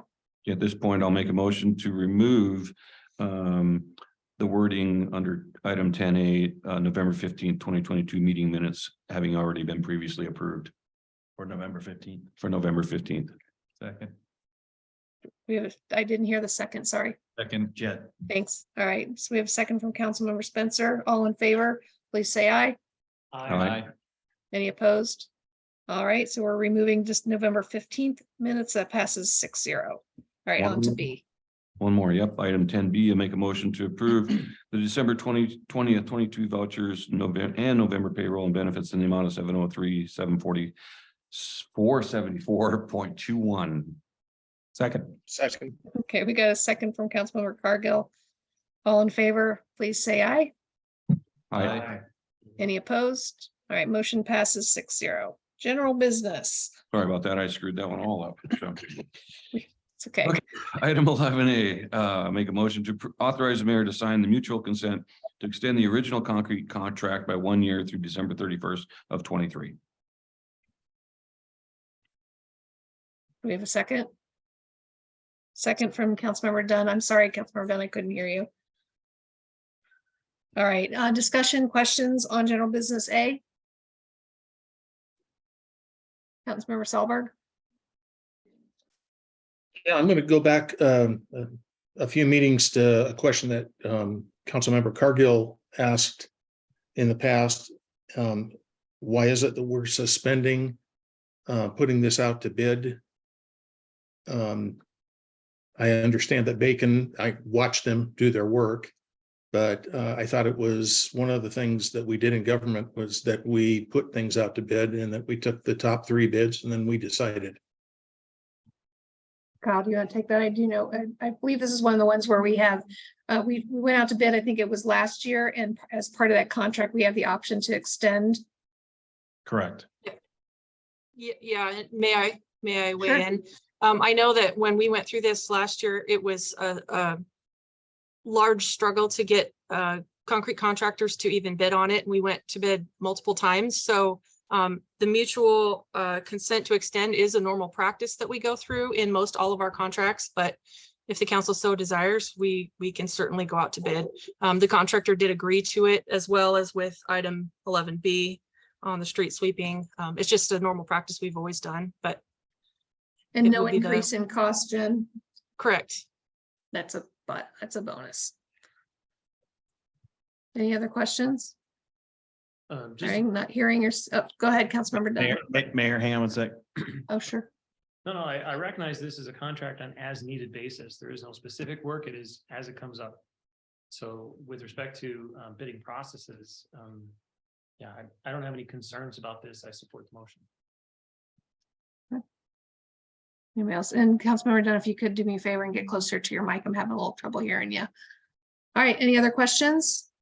Not seeing any. All in favor of approving the extension of the concrete contract with Bacon Construction, Bacon Concrete through December of 2023, please say aye. Aye. Any opposed? All right, motion passes 6-0. All right, general business, item 11B, make a motion to authorize the mayor to sign the mutual consent to extend the original street sweeping contract by 1 year through December 31st of 2023 with AAA Sweeping. All right, we have a second. Second. Thank you. We have a second from Councilmember Dunn. Any questions? Councilmember Cargill. Thanks, Mayor. Jen, I don't know if you're the one who's going to answer this, or maybe Kyle can. We're spending about $70,000 every year on this, right? Yep. Did we, I know we've talked about this in the past. What would be the cost of getting our own? So we have one budgeted, and I don't have my fleet rotation plan in front of me, but I believe it's for next year or the following year. And I want to say it's 250,000 to 300,000 for a new street sweeper. But I do also believe, and Lisa can help me, maybe we're looking at a grant to fund part of that, if not all of that, for next year or the following year. So this is the last of relying on a contractor to help us out until we can. And that is a huge goal of ours, I know, in our department, is to get our own street sweeper. Okay, thank you. All right, any other questions? All right, not seeing any. All in favor of approving the extension of a contract to December 31st, 2023 with AAA Sweeping, please say aye. Aye. Any opposed? All right, not seeing. Motion passes 6-0. Okay, onwards, make a motion regarding general business 11C. Motion to approve the pole and netting design contract with Engel and Company Engineers in the amount not to exceed $10,000 and authorize the mayor to execute the contract. Second. We have a second from Councilmember Dunn. Discussion, questions, I'm sure there will be this time around. Councilmember Cargill, I see your hand up. Thank you. I just need to go back to my notes here from when we were talking about this earlier. Is Lisa on, or Kyle, or someone? I am. Both. Okay. Great. I'm trying to figure out, and I know I'm conflating these two issues because they're back to back in the agenda here. But one, for me, one might impact the other, which is why I'm asking them at the same time. So what we're doing here, obviously, is just the contract to get the design and preparation done for the replacement. I guess my question was, are we getting, Lisa, did you say, are we getting like 3 or 4 different options from them? Because I know our previous meeting, when we talked about this, we were saying, well, maybe it's going to be a 50-foot pole, or maybe it's going to be a 75-foot pole, or maybe it's going to be a 100-foot pole. So are they going to be coming back with 3 or 4 different options on height and cost? They're designing to 2 design scenarios that are included in the RFP. And one is looking at 40 feet on the golf side and 60 feet on the Arboretum and City Hall side with the ability to go an additional 20 feet. And then the other scenario is with 60 feet on the golf side and 80 feet on the Arboretum and City Hall side with the ability to go an additional 20 feet, and then with other design alternatives. And so they're going to be coming back with an opinion of probable cost and some alternatives that we may consider. Again, that's at a 30% design. We'll have that to come back to City Council for the second meeting in January, and then you can give direction as to what the final design will be. Okay, great. Thank you. I'll hold my other questions for the next item. Yeah, just so that information is included in their packet, just so everybody is aware. And we have any other questions on this item? Okay, not seeing any. All in favor of approving the design contract with Engel and Company Engineers for the poles and nettings, please say aye. Aye. Aye. Any opposed? Okay, we've got, looks like we have Councilmember Sahlberg dissenting. So it is, were you just late on the hand raise? I think there's a delay in the electronics. Okay, so it looks like, and I'll just say again, are there any opposed? All right, not seeing any. Motion passes 6-0. Thanks for helping me with that, Councilmember Sahlberg. Okay, number D, letter D. General business item 11D, make a motion to approve the quote from Northwest Turf Solutions in the amount of 14,897 and 52 pennies for driving range net repairs. Second. We have a second from Councilmember Solberg. Any Uh, questions? Go ahead, Councilmember Cargill. Wasn't the number 17,132? It's So on both page states, 43 to 219. for clarification, One more time. quote states 14,897.52. We, staff was requesting a contingency of 15% to bring that total to 17,132.15. Oh, Yeah, But you need a new motion. Yeah. The Hold recommended on. action in the packet was for 14,897, but then up above it says 17. I see that in the summary. Yeah, yeah. You can Yeah, the summary statement gives the total. We need to, have Chris make it. That's my mistake and I apologize. I didn't make it clear on the front page. Chris. yeah, no problem. So if we can have somebody, motion to amend the amount to that, oh, I lost it again, 17,132.15. Madam Mayor, I move to amend to the amount 17,132.15. Thank you. Do we have a second? To amend the amount? A I'll second second from that. council. Okay, got a second from Councilmember Solberg. All right, all in favor of amending and correcting, oh, sorry, discussion. Go ahead, Chris. Sorry, I'm sorry. I was getting ahead of myself. Okay, so all in favor of correcting the amount on the contract for Northwest Turf Solutions, please say aye. aye. Any opposed? All right, so motion passes. We have corrected the amount. Now we are back to the to discussing the amended motion, the motion with the amended amount. Councilmember Cargill. Thanks, Mayor. So Kyle, I think you had mentioned in a couple of while ago when we discussed this, that the first quarter of last year, that the driving range made 45,000. Is that what you said? That's correct. So through March 31st of 2022, was 45,000. And how, just out of curiosity, what have we done do you know what we've done for the past couple of months when we've had snow on the ground? So it's closed. When there is snow on the grounds or there is no access to the actual pads, we close and Chris, if Chris is on, he can expand a little bit further on that, our golf pro. He's on. Can you expand a little bit? If we have 6 inches of snow, Chris, do we have any action whatsoever at the driving range? Yeah, we actually do. So every winter, even though there's snow on the ground, we've only had one winter in the past 11 years where we've ran out of golf balls because they're all underneath the snow. But we do have people that come out, even in crazy cold weather, maybe not in negative degrees, but in 30 degrees, we do have people that come out and hit balls into the snow, and we just go until we run out of range balls. The reason it's been closed since November 7th is because of the damage to the driving range. We can't have anybody hitting balls until the netting is fixed. So, and one other thing is, my concern is, February 27th, 28th, right in there, March 1st is when 6 high school teams start practicing at Trailhead. So if we went longer than that, they would have to find somewhere else to practice other than their home course of Trailhead to practice in the spring. We're the first ones to open. The other golf courses, even if the weather's nice, isn't quite open yet. So that's my only concern, is those schools practicing and us being the first ones open when that snow does melt. Now, again, we don't know when that snow is going to melt. We are hoping that it's going to be quickly, but we don't know. Next week. Lisa, can any of this netting be reused if on the redesigned?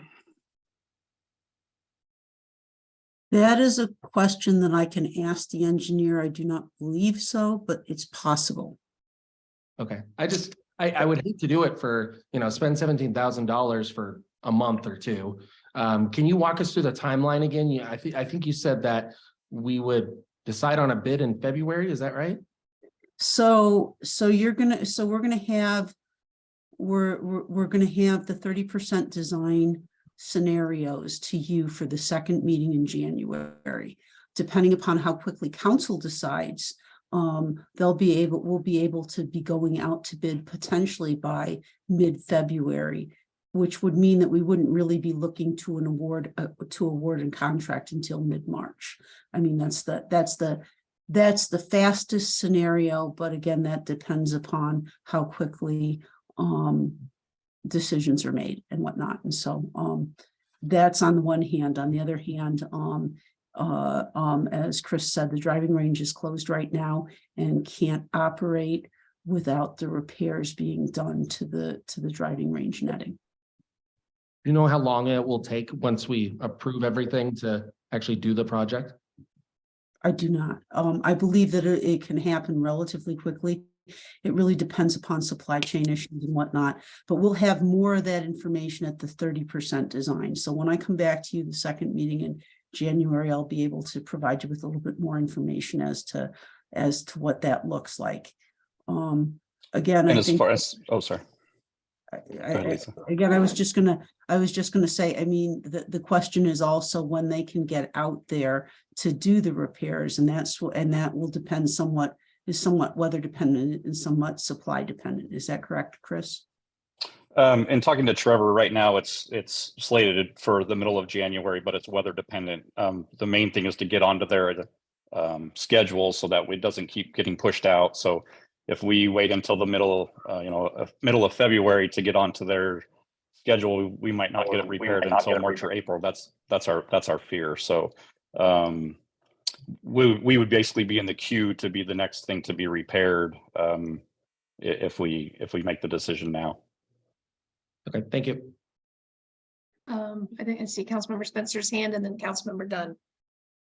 Yeah, so I'm just kind of looking at the numbers, and even if it were worst case scenario that we only got to use the repaired nets for 1 month, if we're looking at 45 grand profit in a quarter, we're looking at roughly a wash if we can apply that revenue. So it seems like it makes sense if it's going to push out for longer than that the lost revenue, it's not going to make sense to push that out any longer. But I guess I would, we'll have to see what they come back with in January, but it seems like it makes sense to move forward with the repairs. That's where we're done. Hey, with respect to the lead of a contract and the build of a pole and net project, Lisa, can you remind me how long our street lights were delayed this past summer for the lack of steel poles? Seems like 6 months or something.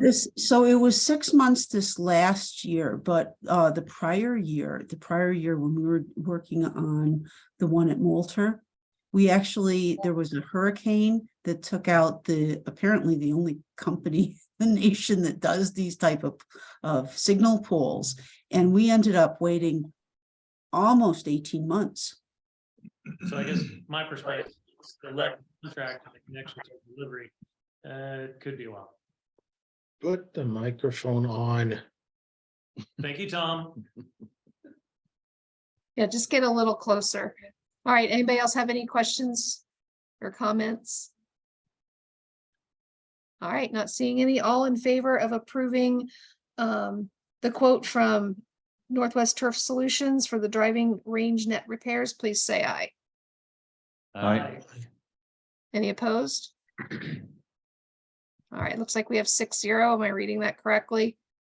All right, motion passes 6-0. Okay, moving right along, general business item 11E, make a motion to approve the Lodging Tax Advisory Committee funding recommendations for 2023 and authorize the mayor to sign the agreements when they become available. Do we have a second? Second. And a second from Councilmember Dunn. Any questions? I'm gonna ask Councilmember Solberg to pipe in because I know he was at the meeting. So any of your feedback would be greatly appreciated too. I appreciate that, but I'm going to have to recuse myself because I had to represent Winter Glow, and I just wanted to let you know. All right. Thank you. Anybody else have any questions? I know some of you are new to this process. Councilmember Spencer? Yeah, I'm just kind of curious. I support all these organizations. I think they do good work in our community. I guess I'm curious because I know at one point this year, we received a donation from the Liberty Lake Rotary Club. And so I'm just curious if there seems to be any sort of like conflict of interest. We're collecting a tax on behalf of our community, and then we turn around and put money back into these organizations, and then sometimes they put it back towards the city. So I'm just kind of curious as to how that works. Kyle, you want to take that one? Right, absolutely. And fair question. So these are targeted towards specific events that attract lodging stays within the city. So when we see an ask from the Liberty Lake Rotary Club, they're asking for help for a specific event, and that is their annual rim ride. And so they can point to data that support their ask for this, for these lodging tax dollars, which is just FYI, it's 2% for each night stay is charged on those nightly rates. That tax comes to the city, and that is an effort for us to push back out to broaden these events to make them more regional events, to thereby increase hotel stay. So it's hopefully this, circular effort that benefits all. Mayor, can I interject? Yes, absolutely. Councilmember Spencer, just from the standpoint, so this is a pass-through that's statutory based. So it's taxes that are collected by the hotels relative to through the hotels. And then it comes through and it's statutory from the standpoint of the committee determines how that money is to be spent, and it comes back essentially for a approval from the council, but the council doesn't have the ability to direct from the standpoint of those taxes from the committee because it's statutory based. And so your original question from the standpoint of conflict, no, there's not a conflict as the way the statute is set up versus the donation. Okay, cool. All right, any other questions? Not seeing any. All in favor of approving the Lodging Tax Advisory Committee's funding recommendations for 2023, please say aye. Aye. Any opposed?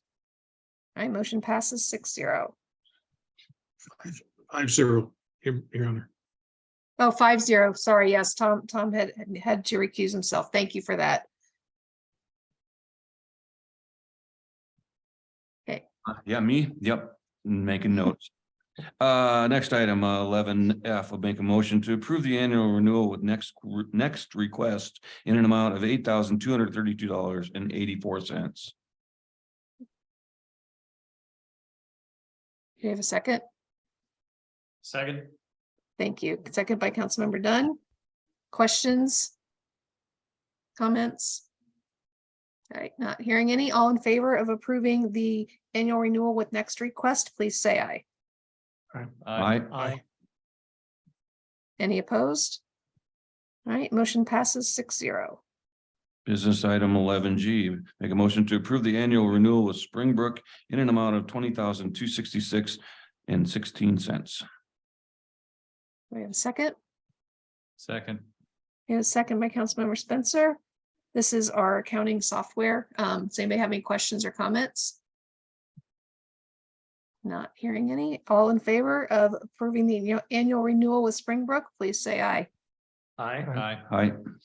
Any opposed? All right, hearing none, motion passes 6-0. Item 11H, make a motion to confirm the mayor's appointment of Bob Schneidmiller to the position 1 of the Parks and Arts Commission. Second. I missed, was that Councilmember Talberg? Okay, sorry, I wasn't watching. All right. All right, second by Councilmember Solberg. Bob, I don't believe he's with us here tonight. I know his reapplication is in the packet. He's been serving on the board since we kind of reinvigorated it. A regular member. He's also a past member of Friends of Pavilion Park. We discovered as we were going through some of this that we actually had adjunct members on the Parks and Arts Commission, and the ordinance doesn't allow for any. So we are moving, but we would like to move Bob into voting position 1. I don't know if anybody has, go ahead, Councilmember Dunn. I just want to recognize Bob Schneidmiller for his contributions to the community. Bob's work with the Friends of Pavilion Park, and I'd say it's formative years. A lot of us can remember Bob conducting the symphony at one wonderful weekend in September. I'm grateful for his service and I look forward to his work on the commission. Thank you. Any other questions? Okay, not hearing any. All in favor of appointing Bob Steinmiller to position 1 on Parks and Arts, please say aye. Aye. Aye. Any opposed? All right, not hearing any. Motion passes 6-0. Item 11I, make a motion to confirm the mayor's appointment of Laura Frank to position 5 of the Parks and Arts Commission. Second. You have a second by Councilmember Dunn. Laura's a similar service history as Bob. Again, founding member of Friends of Pavilion Park, very active, running the holiday ball for however many years it was in existence. And again, has been on the Parks and Arts Commission since it was reformed several years ago. So it's really a reappointment. She's great attendee, just a great volunteer all around. So I don't know if anybody else has any comments. Madam Mayor, I also want to just speak with grateful thanks to Laura Frank. I recount her formative work in the utility box wrap objectives presented by the Parks and Arts Commission to get it all started. So again, an epic contributor to the community. Thank you for your service and look forward to work with the commission. All right. Councilmember Solberg. Second, Councilmember Dunn's support. I served on Friends of Pavilion Park with both Laura and Bob, but Laura's contributions go way beyond just coming to the meetings and giving suggestions. She's done call to artists and turned it into a process that everybody can understand, including the council. So she's done a great job. Great. Thank you for the input. Any questions? Not seeing any. All in favor of reappointing Laura Frank to position 5 on Parks and Arts, please say aye. Aye. Aye. Any opposed? All right, motion passes 6-0. Business, general business item 11J, make a motion to confirm the mayor's appointment of Noel Laparco to position 7 of the Parks and Arts Commission. We have a second. Second. All right, okay. Second, Councilmember Dunn. I think she was going to try to join us. I don't know. Let me see if I see her. I do not see her, but I know she did send in a statement. I don't know if you guys had a chance to take a look at it. It was a really good interview with her. She's pretty much a lifelong Liberty Laker, left for a little bit, came back, had a really good interview with regards to our city and its future. If you want, I can pull up the email and read it. I don't know if everybody had had a chance to read it. Do you want me to pull that up? No. Okay. All in favor of appointing Noel, I'm going to mess up her name, Osterson Loparco to position 7.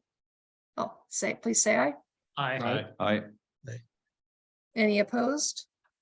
All right, motion passes 6-0. All right, we got through those pretty quickly. Thank you.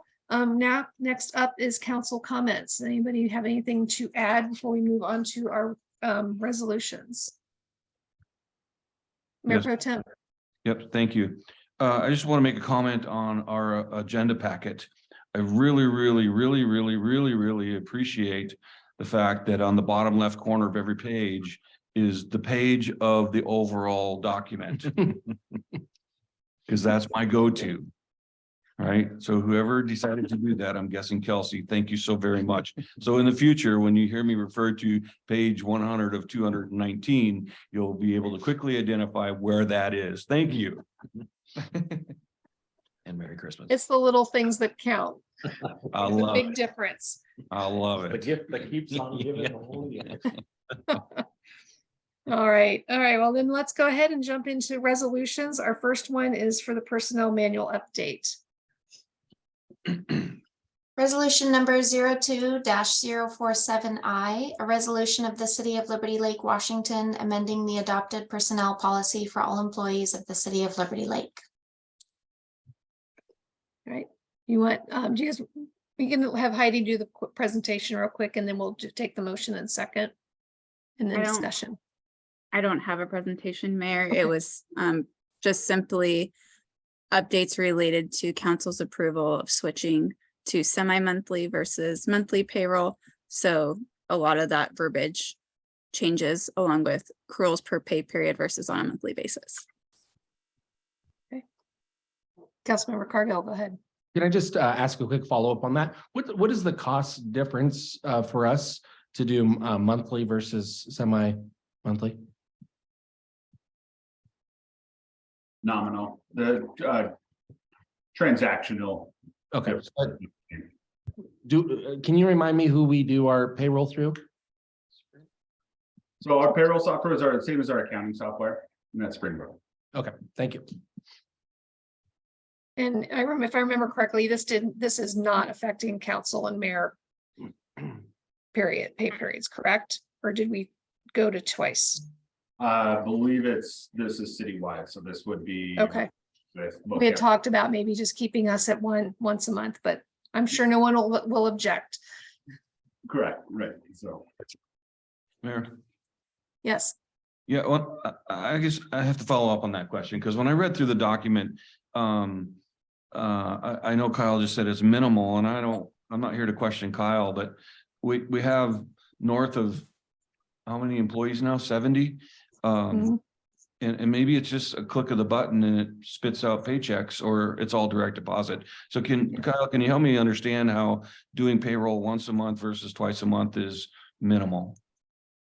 So what reflective, we can identify potentially staff time, but what we're solving is a lot of these issues that pop up where we are scrambling the last 3 days of each month to try to correct maybe or try to think back 30 days to what certain employees were working. We're solving a lot of that we have now a full week in between each. We have, let's say January 15th is a cutoff date. You know, we have a full week before that payroll is processed, instead of cramming a month's worth into 3 days, going back and forth. And so we're eliminating a lot of errors. We're also alleviating that crunch at the end. And to your point, it is a couple clicks of a button. Springbrook has already programmed that semi-monthly payroll process into their system. And we do have 100% direct deposit with the city right now. Yeah, and we also get into the issue, I know like PD, you know, if they're working the last couple days of the month, but things are due before that, well, you know, what if they end up working when they're not, and it throws a lot of things off. So this gives the buffer, which most people have in their day jobs anyway. It also helps us, like Kyle was saying, if somebody mispunched or missed a punch, you're not having to go back so many weeks to try to figure out what went wrong.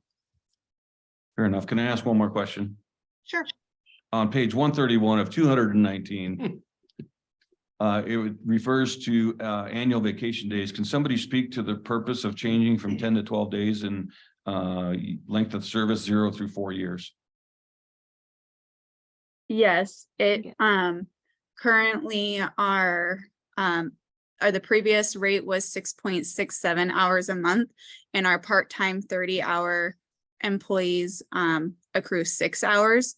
So the purpose is to make it more equitable for a 30-hour employee and a full-time employee. Did I hit that, Kyle?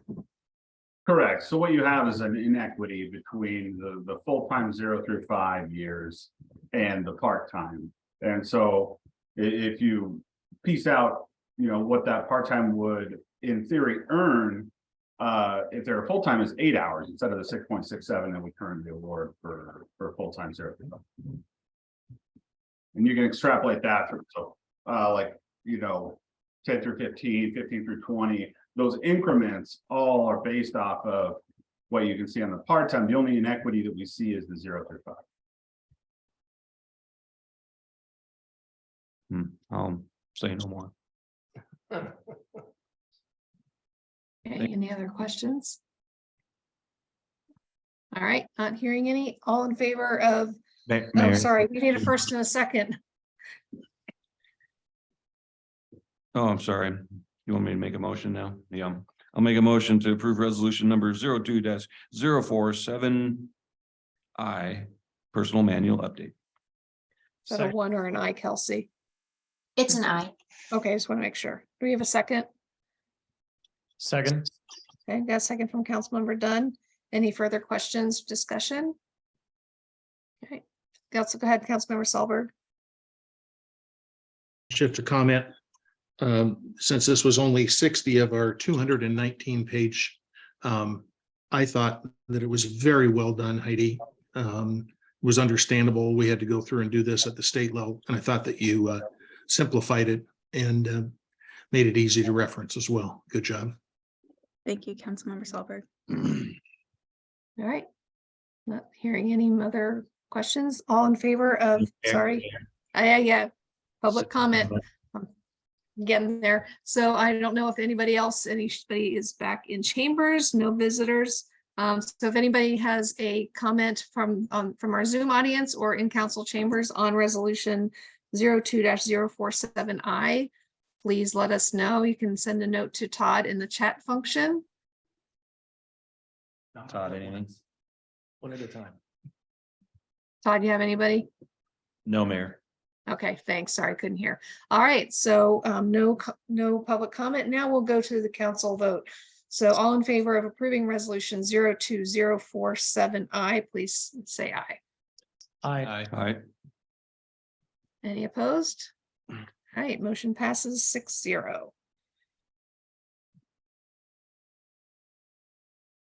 Ordinances. Next up is ordinance number 293, an ordinance of the city of Liberty Lake, Washington, adopting a compost procurement policy subject to RCW 4319A120, requiring consideration of whether compost products can be used for government-funded projects. Okay, so that's our first read. Before we take a motion to suspend the rules, I figure now's a good time to answer those questions that council members have on this ordinance. We thought at first as well that it didn't apply to us, but it did. Councilmember Dunn. You know, it's a crazy question, but does this have any impact on our solid waste services? No, but I'm looking for whoever our RCW. Mark, do you want to speak to that?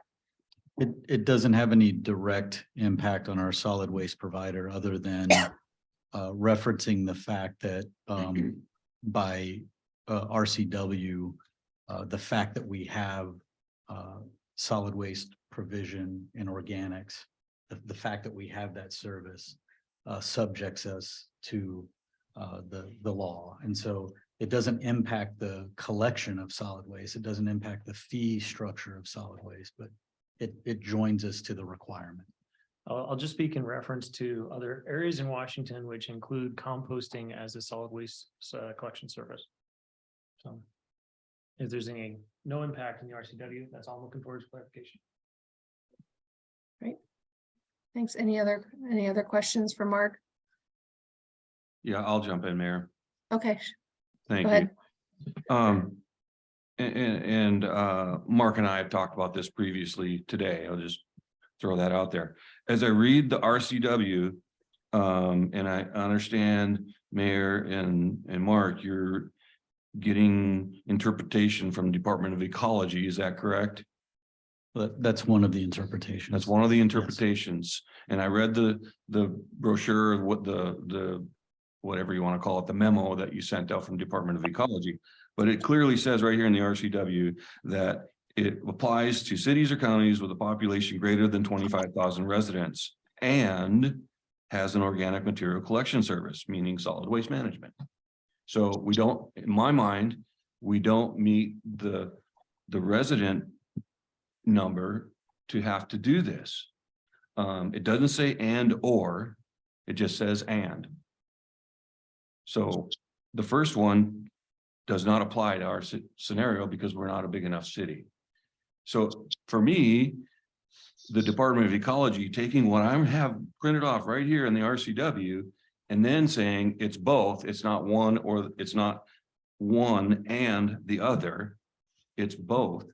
That's a non-legislative body trying to push us to do this ordinance. And I don't think we need to do it. And that's my reasons why. The RCW just came out. It's not that old. So if it's not clear, then the legislature should fix it. But I don't see that we need to take action on something that the RCW, it doesn't say or, it says and. So thoughts? Do we know what the, oh, I haven't been recognized then. Or, No, I was just gonna go back to Mark real quick. Yeah, I would welcome the city attorney's input on this, but I think the difference between the interpretation that Mayor Pro Tem is making and the one that is written in the RCW is that it says each city that meets this condition and each city that meets that condition, both of those are joined to the requirement. And so if you meet either of the two is the way that it's being interpreted by the department that's overseeing the organics management law, that's the interpretation that's being made. And so to your point, there is no, other than not being in compliance with state law, there's no consequence for not having an ordinance in place on January 1st. So I'm sorry, I'm not been recognized. Go ahead. Thank you. So as I read through the requirements of the RCW, I mean, maybe I'm wrong. Maybe somebody can speak to it because I'm not the one that's going to have to implement it. It falls on our city to implement it. Is that a correct statement? It does. Yeah, there's some requirements other than passing the ordinance. Yes. Right. Other than passing an ordinance, it's not just a rubber stamp. Hey, it's not a big deal. There's some work involved here for our city to uphold this requirement. And I don't know how burdensome that is, but all I'm saying is if there is a legit reason not to do this, then I mean. Mark, is Ecology saying that the city of Liberty Lake qualifies under one or both of the provisions in the statute? Under one, under B? Yes. And is the agreement as far as organic material collection, is that reference to what's done by Waste Management? That's correct. As our provider. I have the RCW here. You want me to read it? No, I'm pulling it up. I mean, I have it right here from that standpoint, but I wanted to pull it up here as well. Question while Sean's researching. Yep. Mark, did you? Actually- well, I think Councilmember Spencer had his hand up first. Actually, my question was answered. What are Okay, the thanks. of us not moving forward with this and having it in place by January 1? So Go ahead, Councilmember Dunn. Sorry about that. Just clarification, Mark, did you consult MRSC regarding implementation on this? So MRSC is recommending the same recommendation as Ecology. Yes. Who's a non-legislative body. Responsible for the enforcement of the ordinance. Can I, Mayor? Can Yeah, go ahead, Councilmember Cargill. So I just want to read from the Association of Washington Cities website, which says which cities must comply. And then it lists the two items that we're talking about here. Any city where curbside organic collection services are provided and any city with a population greater than 25,000. As Councilmember Foyer points out, the RCW language says, it doesn't say and, it does say or.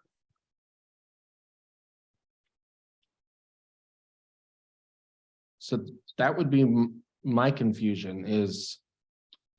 There's no question that there's confusion born into this by the way it was written. Right. Yeah. So here's MRSC, and I'm looking at both. MRSC takes the position that it's either or. So 25,000 residents or the organic material collection. Phil, I think the issue is A and B says and, but that's 1A and 1B. And so the top part where it's number 1, it is saying if you qualify these two ways, that means that you have to participate by passing an ordinance. So it says the following cities or counties shall adopt a compost procurement ordinance to implement RCW 4319A120. And so it's giving you the 2 qualifications. So if you meet one of those, you're required to pass an ordinance by January 1st. Councilmember Spencer. But the fact that A ends with the word and, doesn't it join those together? That's how I'm reading it. No, I don't, I And understand, that's- I understand the premise. That's where they posted it on the MRSC site, on the link that was sent out to the council. And we've all reviewed RCWs in the past, and those small details like that dictate how it's to be interpreted. So I mean, I'm not gonna die on this hill. All I'm saying is if this is something don't have to do because it doesn't apply, then why would we make our process for our city more burdensome? So here's a question for me though. So since there is a deadline and apparently, there's it sounds like there's some interest from the council to reconfirm this, but there is a deadline. Is there any harm, Sean, in passing this tonight? And if further research and further guidance comes, the council can always. No, I mean, from the standpoint. of Ordinance, correct? passing it, no, you can always repeal an ordinance. Yeah. So, to the extent that would be the case. I mean, I'm just looking at this statutory scheme. I don't see enforcement provisions, just Right. looking at the titles, but That's I guess that was gonna be my question is, so what if we don't pass it? What if we wait until get more clarification and, put it back on the agenda if we need to, January 3rd or whenever our next council meeting is? I don't see any enforcement mechanism in here either.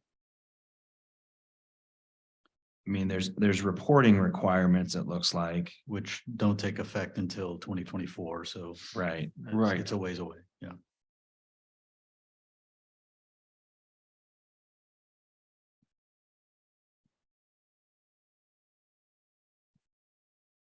I guess my request would be to err on the side of caution, pass it, and then it can always be rescinded later.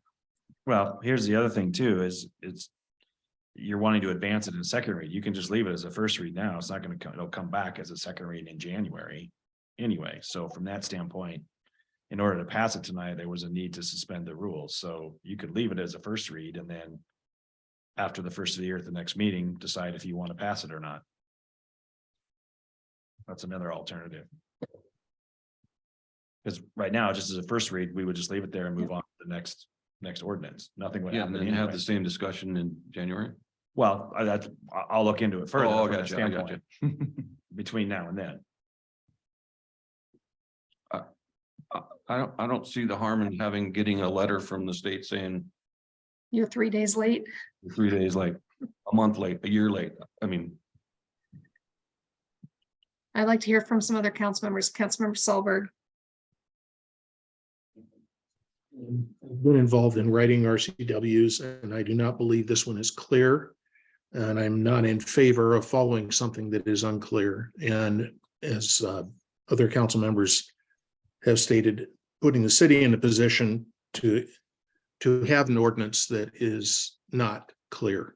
So if we were going to discuss things with them, it would be that if you want to clear up your language and make it either or, then we would be happy to comply. Otherwise, making laws for the sake of laws is not my bailiwick. All right, so if there's no motion to suspend the rules, and we just move on, so. Okay. Hearing none. Kelsey's up with the second read on the comp plan. Yep. Second read ordinance 292, an ordinance of the City of Liberty Lake, Washington, amending the City of Liberty Lake Comprehensive Plan, the City of Liberty Lake Development Code, and the Development Code contained in the River District Specific Area Plan. Okay. Move to approve. All right, we have a motion by Councilmember Solberg. Do we have a second? Second. Second by Councilmember Dunn. Any questions? I know Lisa's been through this a couple times. Do you guys have any more questions for her on this? Mayor, I just have Job one. by staff and the planning commission.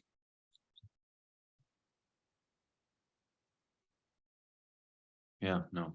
Sorry, did somebody have a question? I was writing. Nope.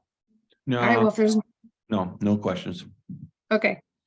So if we don't have any questions, we'll go ahead and call again for citizen comments. If there's anybody in chambers or on Zoom who'd like to make a comment on ordinance 292, the annual comprehensive plan and development code amendments. Go There's ahead no, and hear those now. no I know one, there's nobody there, but if there's somebody on Zoom. Todd, send a anybody? note. No, Mayor, neither in chambers or online. Okay, all right, so then we'll go ahead and go to a vote. All in favor of approving ordinance 292, please say aye. Aye. All right, any opposed? Councilman Mayor Pro Tem, was that an aye or a yay or a nay? sorry. All right, Delayed reaction. that's okay. All right, motion passes 6-0. All right, we are on to emergency ordinances. We don't have any introduction of upcoming agenda items, and I unfortunately don't have this in front of me. It's probably on my seat in the chambers. It is. Can we bring it to you? Slip it under the door? I guess, well, I'll just, I know we went through it last meeting, we're going to try to put some of these workshops on for January. So unless anybody has anything they want to add to the upcoming workshops list, Councilmember Cargill. Mayor, can I just get clarification on when we are planning the joint workshop with the library board? Is that going to be in one of these meetings or are we going to do that separately? Well, I had a discussion with Mayor Pro Tem, as he was the one who made the request for it. And he requested that the council bring it back for discussion among the council first, bring the ordinance back for discussion before any meetings held with the library board, if that even happens. So that's kind of what I was planning on going forward with, scheduling that for the council to discuss the ordinance, if that's okay with everybody. Okay, thank you. Mayor, can I add that just a little bit? Yes. Yep, thank you.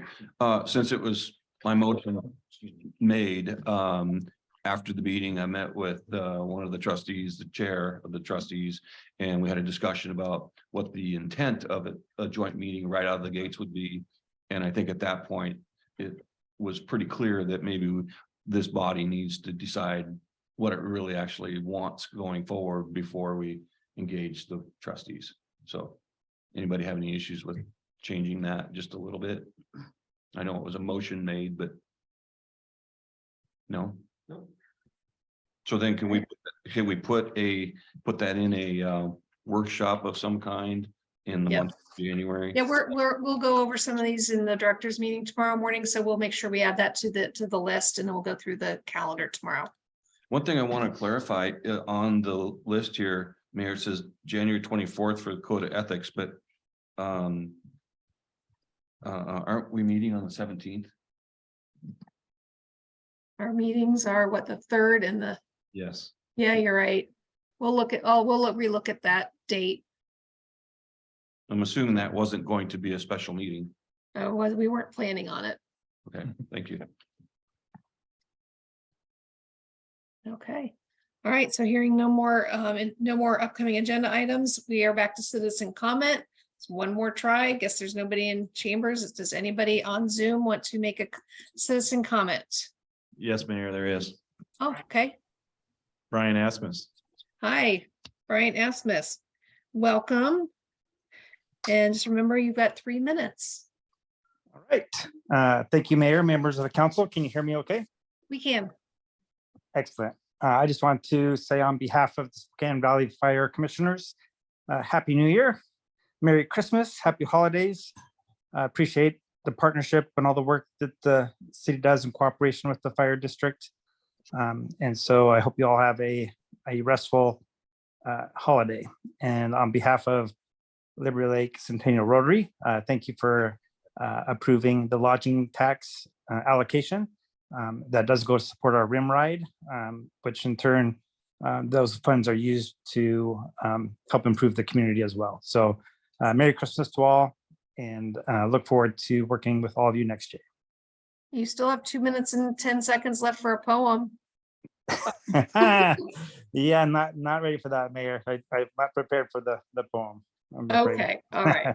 But thank you all. For those of you who haven't been around when Chief used to do a Christmas poem for us every year, we're very missed. Merry Christmas to you too. That's right. All right, so we do have two items for executive session.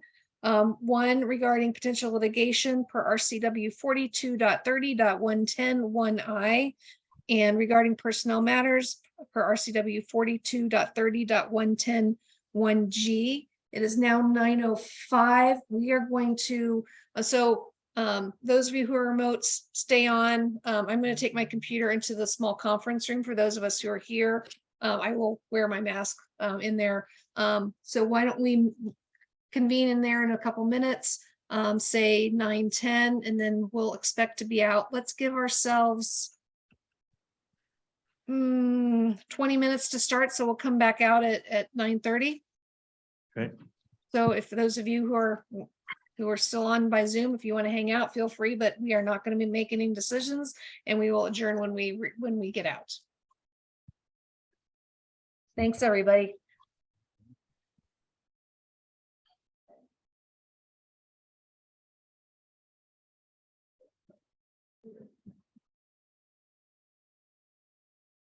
We will resume at 9:45.